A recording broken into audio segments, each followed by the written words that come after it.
The front door creaked open as I stepped into the house I hadn't visited in months.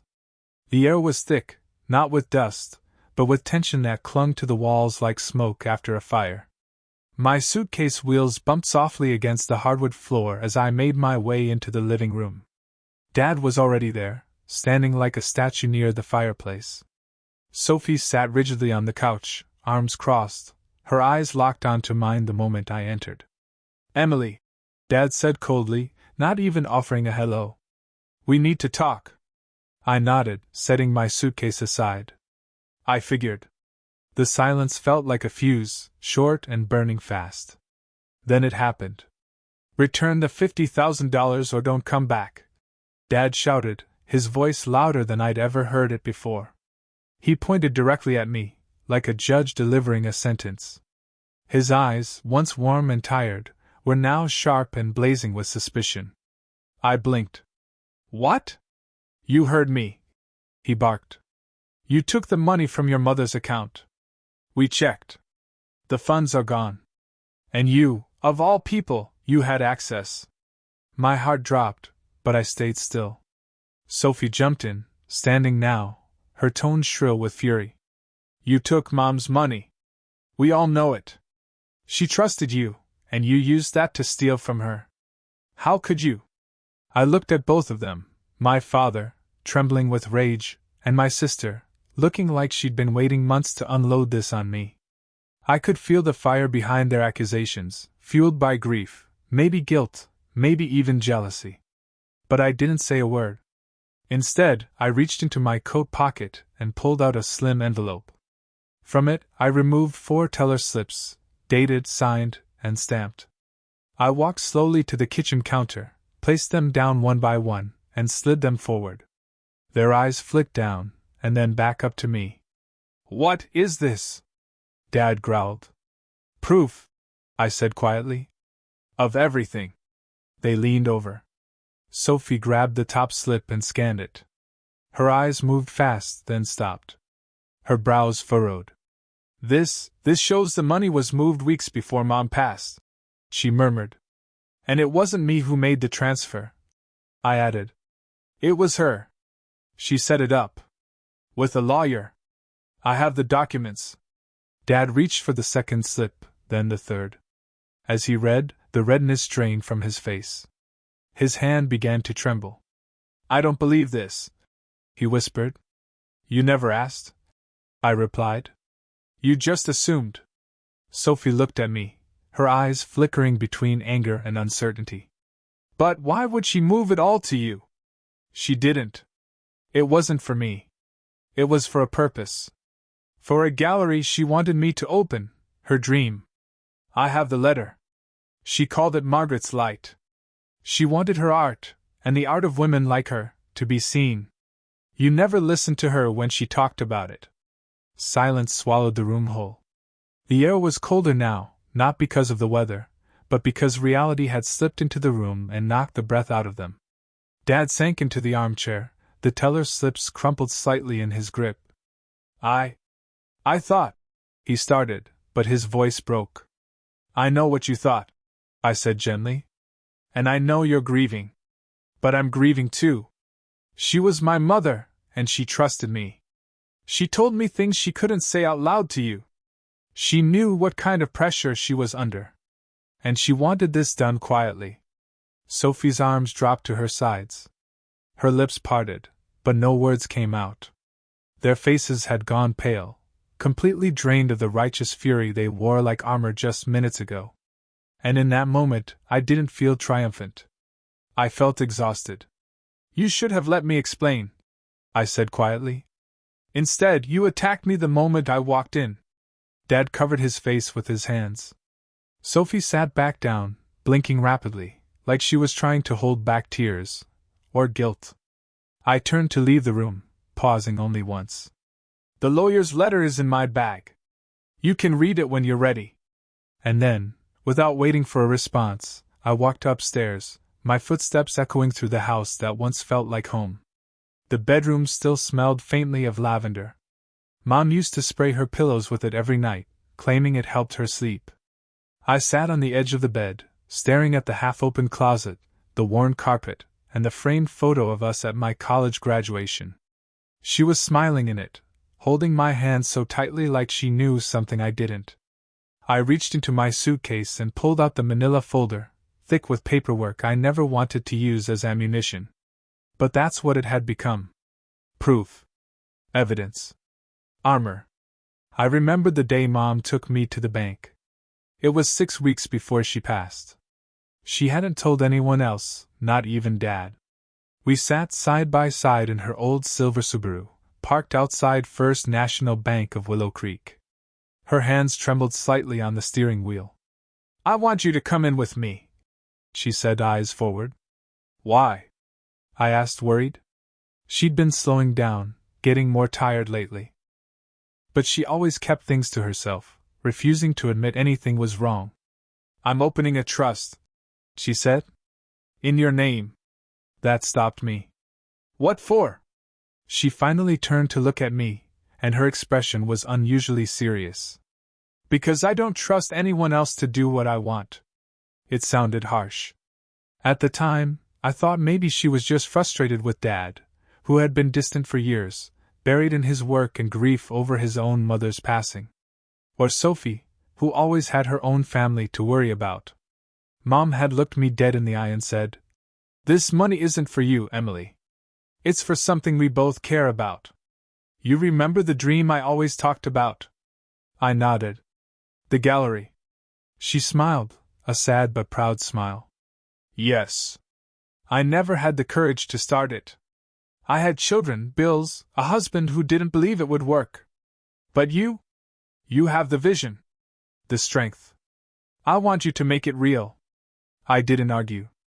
I followed her into the bank, watched her speak to the manager like she'd rehearsed the whole thing. She moved $50,000 into a new trust account under my name, with stipulations for how it could be used. The gallery was written into the contract. She even left a letter with her attorney, sealed and notarized. "I don't want them to know right away," she said as we walked back to the car. "They'll say I was being unfair. But I wasn't. I just knew who would carry my dream." That day stuck with me like a stone in my pocket. And now, sitting in her bedroom, with my family downstairs recovering from their own assumptions, I open the folder and reread the documents. Trust agreement. Transfer receipts. Her handwritten letter. A copy of the gallery plan we sketched together at the kitchen table. She had written in the margin of one page, "Art lives longer than people. Let them remember me through something beautiful." I blinked back tears. She hadn't left me money. She'd left me a mission. Downstairs, I heard soft footsteps, Sophie's. A quiet knock on the door. "Emily?" she called out gently. I didn't answer right away. She waited a few seconds, then added, "Can we talk?" I sighed, stood up, and opened the door. Sophie looked smaller than she had downstairs, less like a soldier, more like a sister. She glanced at the folder in my hand. I read the letter," she said, barely above a whisper. "I didn't know. I really didn't." "I know," I replied. She hesitated. "It's just, I thought she'd leave us everything equally. That's what she always said." "She did," I said. "She left you love." "Me too. But she also left me a task." Sophie looked down. "She didn't think I could do it?" I placed the folder on the nightstand. "It's not about that. It's about what she felt was right. You have a family. A life of your own. I'm still building mine. And she knew I'd build something that included her." Silence again. Sophie looked around the room, then whispered, "I'm sorry I accused you. We were just scared. Confused." "I know." We stood there, two daughters trying to make peace with the absence of a mother who had always been the thread that held us together. "She believed in you," Sophie said finally. "I see that now." I nodded. "I just hope I can live up to it." 3 days passed. The house slowly returned to a fragile state of quiet. No one raised their voice anymore, but the silence was heavy, like everyone was walking on the edge of something that could collapse again with one wrong word. Dad barely spoke. He spent most of his time on the back porch with an untouched cup of coffee, staring at the yard Mom had once filled with wildflowers. The garden was now overgrown, left to its own devices. Like all of us, really. I stayed in my old room, sorting through Mom's journals and sketches, trying to build the foundation of the gallery she dreamed about. Every page I turned reminded me why she trusted me, not because I was the favorite, but because I was the only one who ever truly listened. On the third morning, while I was sipping lukewarm tea and outlining ideas in my notebook, Dad knocked on the door. "Can I come in?" he asked. I didn't answer right away, then finally said, "Yeah." He stepped in slowly, like he didn't know if he was welcome. He looked around the room, at the papers, at the drawings. Then he sat down in the chair by the window and rubbed his hands together like he was trying to warm up. "I read the trust document," he said quietly. I nodded. "And the letter from your mother?" Another pause. "She didn't tell me," he murmured, his voice cracking slightly.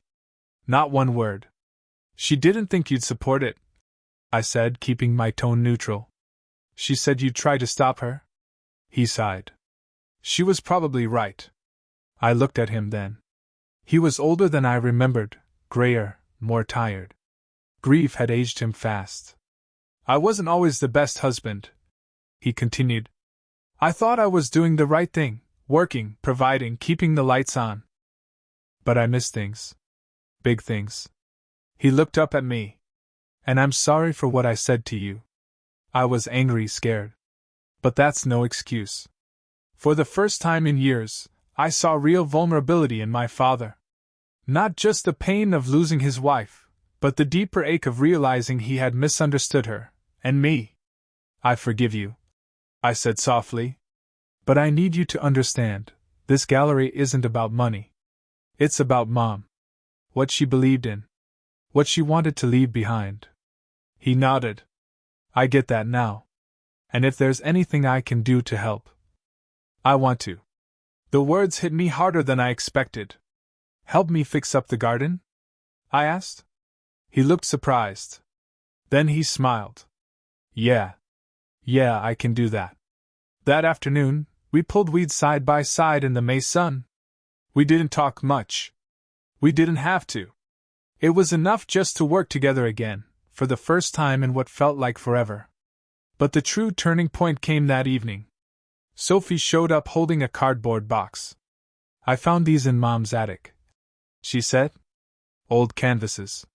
Some of her first paintings." I opened the box carefully. Inside were pieces I hadn't seen in years, portraits, landscapes, even a self-portrait Mom had painted at 23. There was a tiny note taped to one. "For the future walls of something beautiful." Sophie's eyes welled up. She really meant it. All of it. I nodded. She did. And then Sophie did something I didn't expect.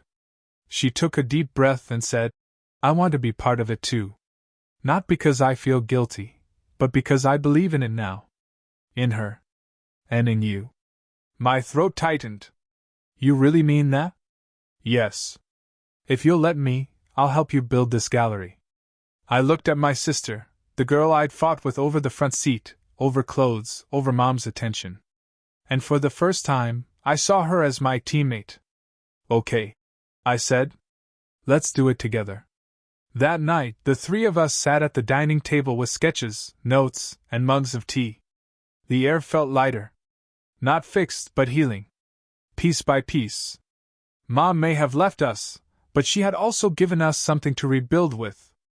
And for the first time in a long time, we weren't three broken people grieving in silence. We were family again. 6 months later, the old brick building on Main Street had transformed.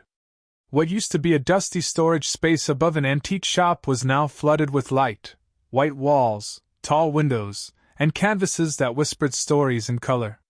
The hardwood floors creaked with charm, and the air smelled faintly of fresh paint and something floral. Lavender, of course. Margaret's light was finally real. On opening night, the gallery was filled with people, neighbors, artists, old friends of Mom's. There was music in the background, soft and jazzy, and trays of wine and cheese drifting between conversations. The walls were lined with her work and that of other local women she had quietly supported through the years. Each piece had a tiny plaque underneath it with the artist's name and a quote from Margaret Carter, curated by Emily and Sophie together. I stood near the center of the room, heart racing, watching everything come alive. Every detail Mom had once spoken of during late-night talks over tea now existed in the real world. Dad stood by the entrance, wearing his old brown blazer, looking proud but still slightly out of place. He didn't mingle much, but every few minutes, I'd catch him glancing at one of Mom's landscapes with watery eyes. Sophie was greeting guests, directing people toward the tribute wall, an entire section dedicated to Mom, filled with photos, quotes, and her early sketches. She looked confident and calm, a far cry from the sister who had once pointed fingers and raised her voice in grief. At 7 p.m., I stepped up to the small wooden podium we'd set up near the center and tapped the microphone. The room quieted. I took a breath. "Thank you all for being here tonight," I began. "This gallery is more than a space, it's a promise fulfilled. A dream that belonged to Margaret Carter, my mother, and a legacy she trusted me to bring to life." I glanced toward the tribute wall. She believed that art could outlive pain. That beauty could grow from broken places. And that no matter how complicated life got, there was always a place for color, for light, for meaning. People were nodding, some wiping away tears. She didn't leave behind great wealth or fame. But she left behind something stronger: conviction, creativity, and the courage to start again. This gallery is our way of sharing her with the world. Thank you for being part of it.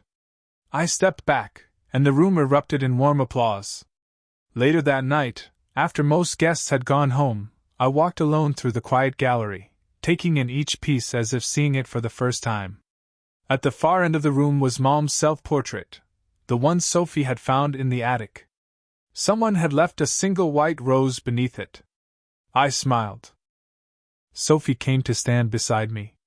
She would have loved this. "I think she does," I said. Outside, the streetlights flickered on. Through the tall gallery windows, the world looked softer somehow, washed in that golden hour hue Mom always tried to capture in her work. I turned to Sophie. "Thank you for believing in this. In me." She shrugged, but her voice was thick with emotion. "You were right. This wasn't about the money. It never was." A few moments later, Dad joined us. He looked at the portrait, then at us, and simply said, "She'd be proud." We stood there quietly, the three of us, no longer torn apart by misunderstanding or silence. In the heart of a little town, under the glow of hanging lights, Margaret's light shone brightly, not just from the walls, but from within us too. Because what she left behind wasn't just art. It was a reason to keep going. A reason to come back together. And a way to remember her, forever.